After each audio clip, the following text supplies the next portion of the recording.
Hello everyone, welcome back to Guide to Everything. In today's video, I'm going to show you on how you can check website traffic on Replit AI web application.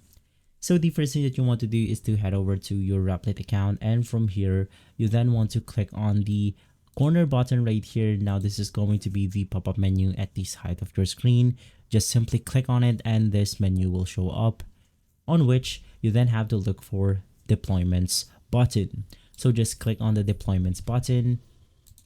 In here, you then want to select the project that you want to see the website traffic of. Unfortunately, I'm using a free plan for my Replit account right here, so I have no deployments on my account, but in your case, you will then be able to see that on this page. Now just click on the specific projects that you want to look at, and basically right after, it will then look something like this. Now the next thing that you want to do is to simply click on analytics, and there you have it. You have successfully viewed or checked the website traffic on your Replit AI web application. If this video has been helpful, leave a like, subscribe, and follow Guide to Everything for more videos like this. Thanks for watching.